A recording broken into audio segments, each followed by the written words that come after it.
Hey there, Bulldog fans. 9 weeks down, 9-0. The Bulldogs are perfect as they end the regular season. We're getting ready for the second season. Playoffs are here. It's single elimination all the way through. 5 weeks to the state championship and to have that legacy that you want to leave. We're so excited about what's happening with this team, and we're excited that you've joined us for another week of the Bulldog Breakdown with Coach Rocco. Today is a special edition. Again, we've got the Flying Flucos from Fluvanna County coming in here to Bulldog Stadium Friday night. Want you to be here at 7 p.m. You can get your tickets online at GoFan. But this week is going to be a little different. As we processed our conversation this week, we record a separate audio so that we can make sure that we have audio that sounds great. But that bio got corrupted. That's on me. That's on me. I spent about a day and a half trying to get it back, and it just didn't. So you're going to notice that the audio is just a little bit off from what we normally do. But I want to challenge you to lean in and listen, because you're going to hear today from Coach Lucas Pribble. Coach Rocco went to all district voting when we recorded, so Coach Pribble got to come in and talk about preparation and how a team can get through a big season like we've had and still be ready and still have the strength to make it 5 more weeks. And then we're going to hear from Ryan Sisney, our sideline spotlight of the week. He has a story that maybe you missed this season of resilience and comeback, and we want you to lean in on that.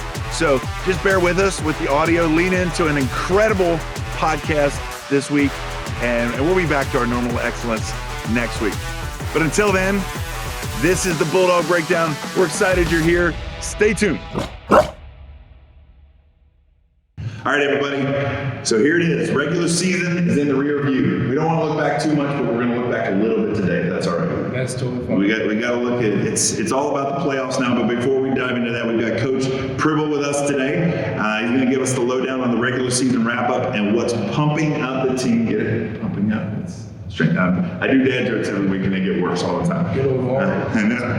Let's roll on into the film room. Hey, Coach, it's great to have you with us. Can you walk us through the mindset that you've had, the team's had during the regular season towards this playoffs? What was the mindset of this team going into at the beginning of the season about who they were, their identity, even from a prepared standpoint? How did you see them as a team at the beginning of the season? Well, it started back in January, going through winter workouts and over into the spring of 707. We still had this mindset that we have a target on our back. And I used to, preach that back in 2021 and the 22 season as well. We're going to get everybody's best shot because we got this target on our back. Well, after going to this strength conference in May, I came away with a different perspective from Georgia's head strength coach, Coach St. Clair. They won back-to-back national championships. And they kind of said the same thing. We got this target on our back. Well, let's flip it. Let's put the target on our opponents. We are going to be the attackers instead of being afraid, oh, they're coming after us. No, we're going after them. So when we got into summer workouts, that we attacked everything we did, watching film, the summer workouts, running in the weight room, going over our plays and everything. We attacked it, and that carried over into the regular season. And we all know that we had a big time first game against Salem on the Powerhouse program. And if we had that mindset of, we're going to get, hurt or something. But no, we went in and attacked and came with a victory, and it carried out throughout the whole season. Now we're district champs and 9-0 into the playoffs. Well, that's a huge shift in mentality to go from, hey, everybody's hunting us, to, hey, we're the top dogs. I can't stop the dad joke. Top dogs. We're the hunters. We're the alphas. We're going to go after it, and this is our domain. Last game we played against JF. were there some standout moments? Obviously, there's some standout moments in the game, but I want to kind of jump in a little bit to special teams because as we saw in the glass game, Jed makes that run back. What a great moment. What are some things that maybe the casual observer, a lot of times when there's a punt or there's a kickoff, usually that's, for a lot of people, that's a transition time. But special teams play such a huge role in the flow of the game. What are some things that maybe you saw in the last game that we didn't or that stood out to you? And what are some things that maybe you would say people should look for in a special teams play? The biggest thing from Friday night in any game was field position.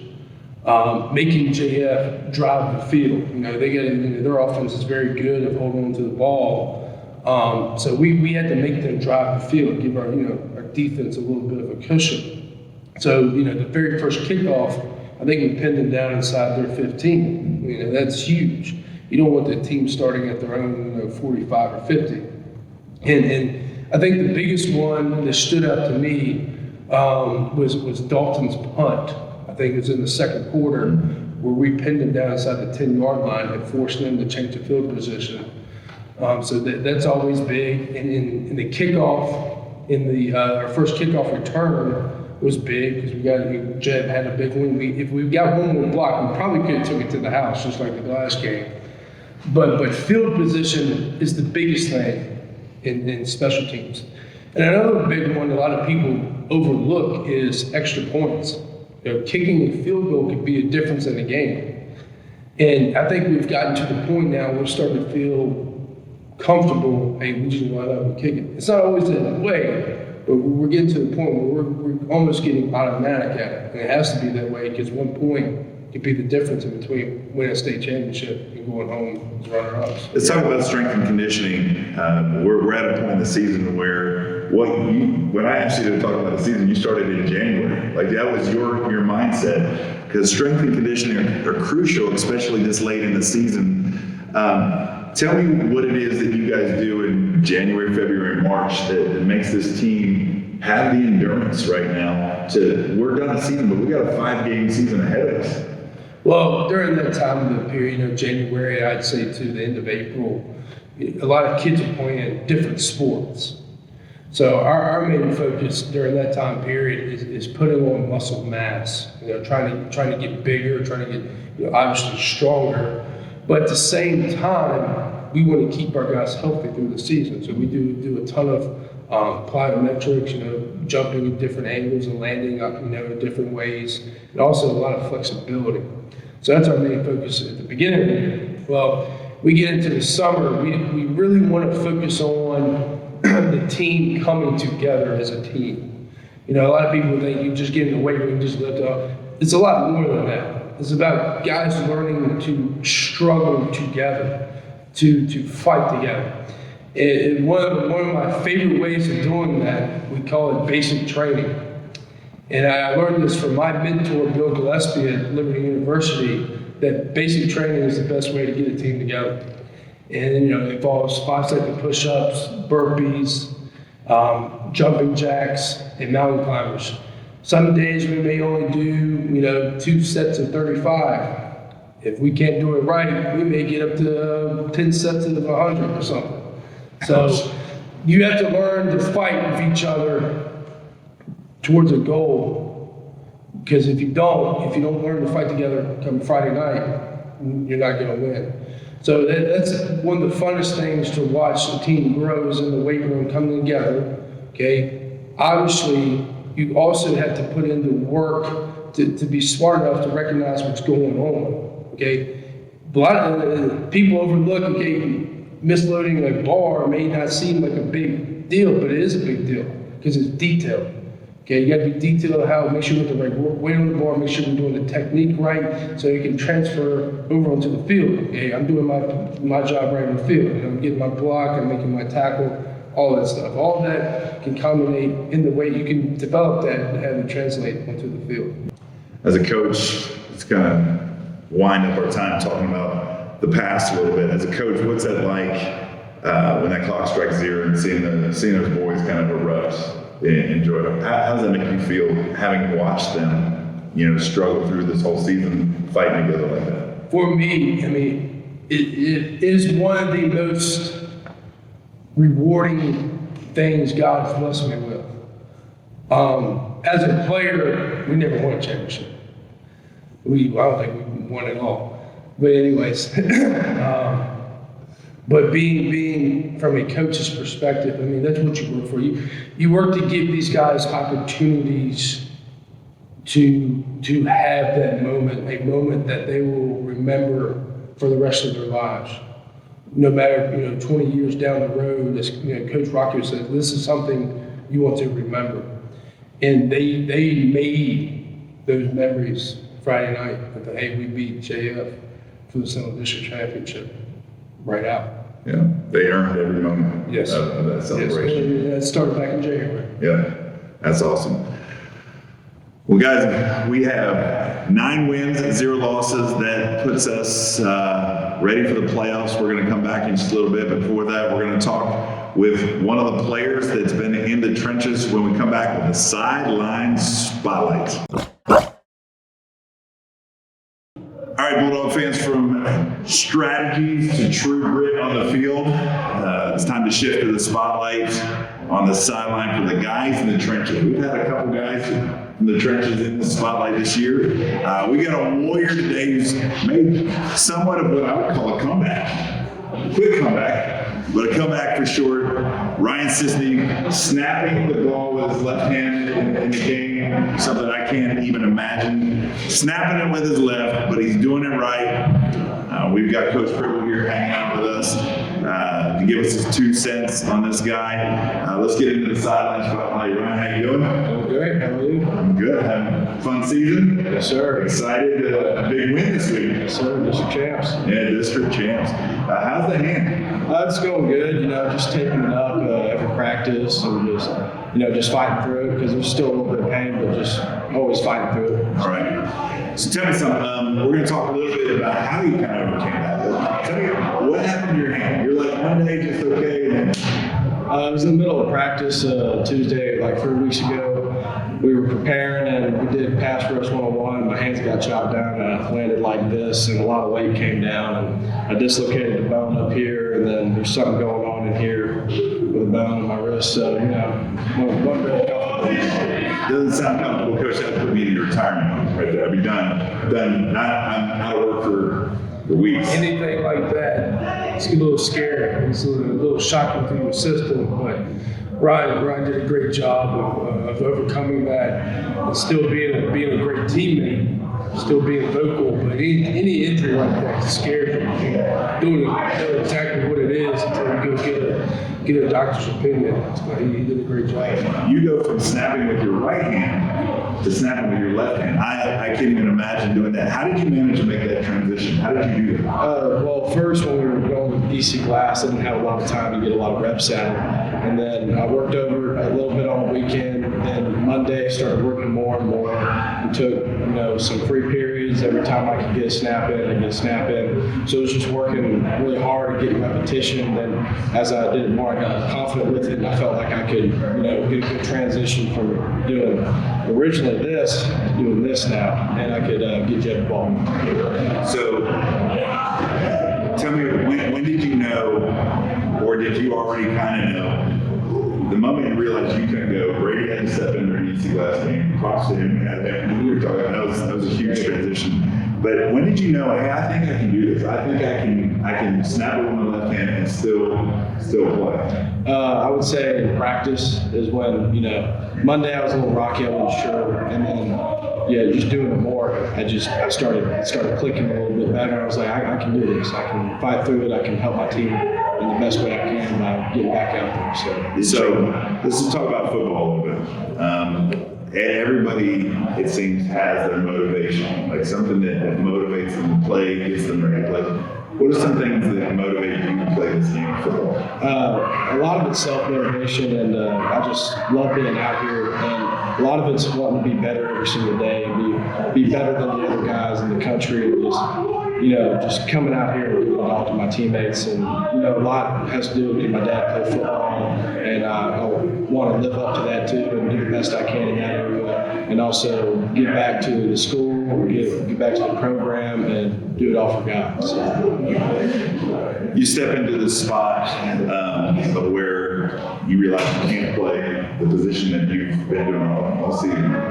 We're undefeated at that point. And if I remember, you played defense, and you just didn't play center. That's right. So you got to see it from a different perspective. Watching Brady step in there and play effectively, what are some things maybe that you did? He talked to us about how you input, but tell me about what your thought was about helping him, and maybe how you saw the game differently from not being able to play where you've been. I was definitely, I wasn't happy that I couldn't play offense because I just love playing it, and just kind of taking a step back, it was a little humbling. I'm like, anything could happen, so I'm just like, all right, I got to be thankful for where I'm at because I'm still able to play.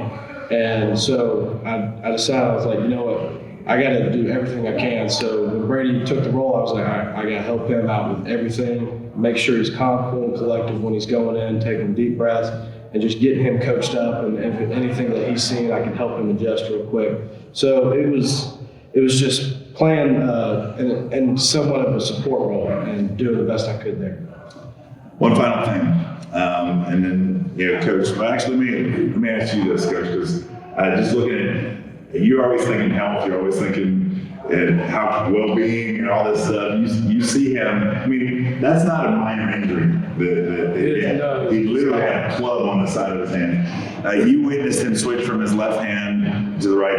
That's really something. That's not an easy thing to do. Tell me a little bit about that, and then as strength coach, how do you then help him recover from something like this, even mid-season? Well, switching hand snapping, that takes a skill. Everything that's involved with playing offensive line. I don't think people realize how much is involved. I think the last podcast, Easton went over like all these checks we got to go over and everything. And him being a center, I think he's got a little bit more responsibility than those guys, and thinking, oh, I got to snap the ball too. So Ryan did a great job overcoming that. From a health standpoint, we got with the doctor. Told us what the issue was. Ryan, we did some different band exercises trying to strengthen those tendons. We try to stay off of it too, let it heal. I think sometimes people get over anxious and they try to do too much. Just let the bone instead of letting the bone heal. But Ryan did a great job. And great credits to Brady too. Preaching that hand to hair at the weight room all the time, next man up, because you never know what's going to happen. All right, so let me ask you this final question. We've hit the end of the season, like second season starting up. This is big time stuff, so exciting. How are you guys feeling going into the playoffs, you, your teammates, and what did it mean to you to win the district title? I would say, how we're feeling with this whole season. I mean, it's been a fight, and we've been handling teams pretty well and just doing our assignments and doing our jobs. I feel great about it because it's just awesome to get to be a part of such a big thing and making history. And there's only one other team that's won 3 districts in a row, and if we keep it going, we could have our 4th next year. And just being a part of such a huge just program and just this opportunity that we have, like Pribble's always saying, opportunity, and it's your moment, you got to go take it. And also, we're playing with a big target on our back. Everybody wants to beat us, and going into a game thinking everybody's going to play their best really makes you go like, oh yeah, this is going to be competitive. So I really love that. And winning the district title, that was awesome because last year we split it 3-way, and yes, we won it, but there was a little unsatisfactory with that because we could have just had it all right there. And coming back here, and there's a lot of talk like we don't know if LCA's got it in the bag, are they going to be good, who's got the best O-line. And I think by taking that field and going out there and just doing it every single play really just answered all those questions for everybody. Yeah, there was a lot of talk, but talk doesn't win championships, does it? Mm-hmm. You guys have done a great job.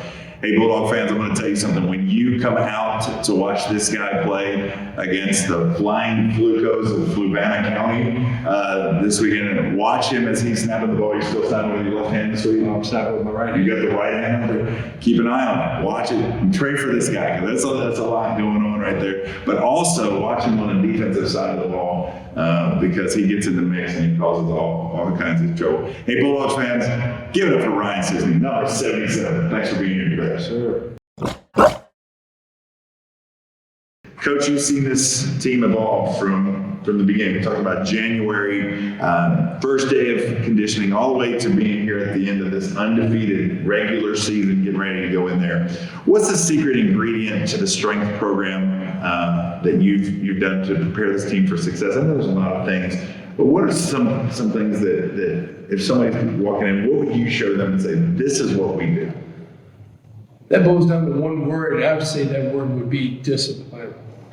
Discipline of doing the movements correctly, the discipline of showing up on time, wearing the right uniform. That's something we implemented this summer, is our guys were wearing the same uniform. Even during weightlifting? Even during weightlifting. Okay. The little things like that. And I would also say that embracing struggle is another one. Is that if you're not willing to go through hard times or struggle through something, you won't grow. And my job is to put them in a struggling situation, whether it be a squat, a bench press, running 100-yard dashes, whatever it may be.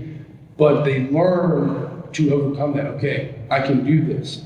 I can weather the storm. I can fight through this.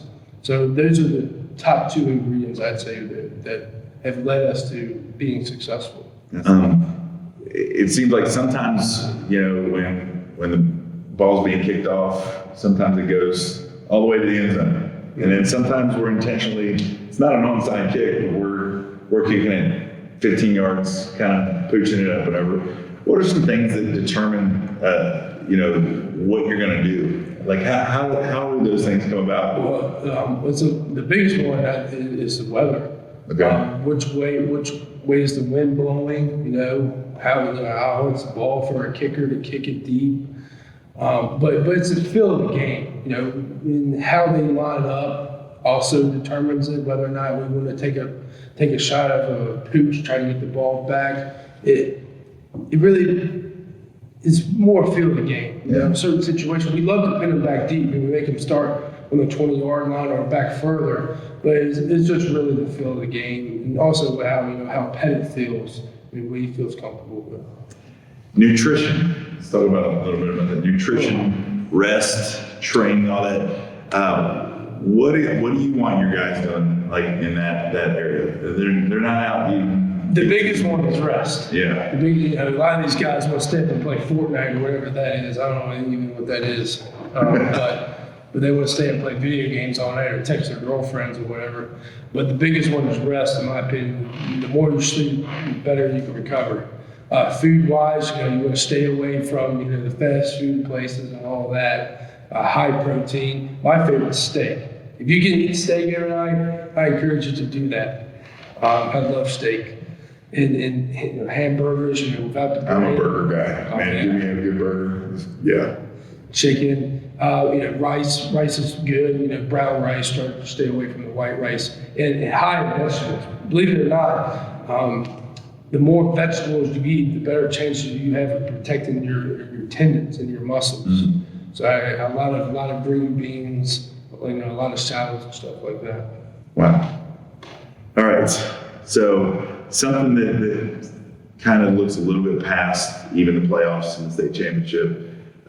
Coach and I were talking about, just really when training will begin for the next year. And I know that there are some parents with middle school guys or guys that haven't played before that may be interested in being part of what the Bulldogs are doing.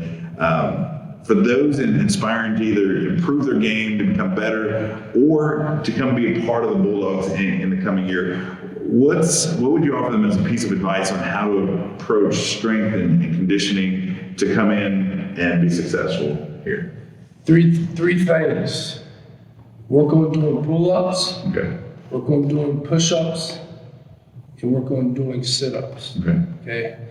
If you can come in and do those things, you'll be fine.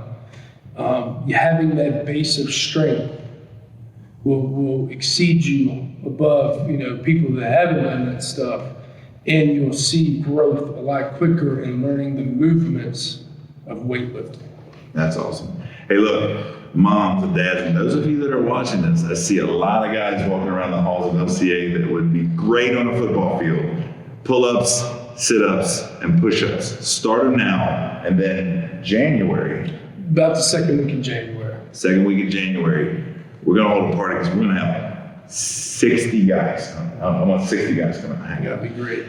Hey, as we head into this first round of the playoffs, what is one message that you're emphasizing to the team, or the coaches as a group are emphasizing to the team to ensure they remain sharp and they bring their best game this week? I think it's still the details. We got to be us. We got to continue to get better. We're still struggling for little things, but we got to make corrections. Like you said, move into the new part of the season and continue to get better. Fluvanna, they're a great team. They've had, they fought in games. They've played some big schools, like 5A schools.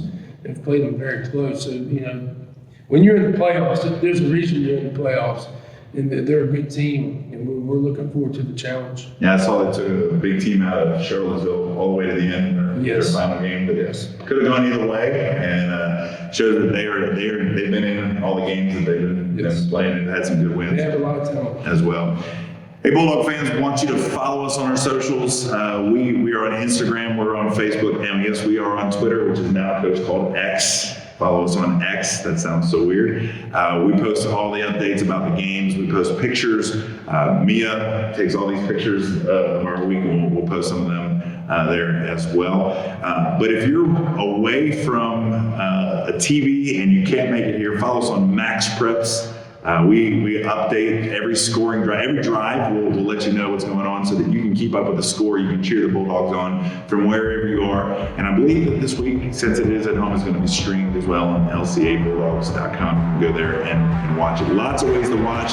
We're going to close out this episode. Thanks for keep hanging out with us, for joining us, sharing your insights, making me feel like I could never play him. 305 pounds, that's a lot to live. To all you Bulldog fans, the air is crisp. The nights are sooner now. The time has changed. But the nights get bright under Friday night lights.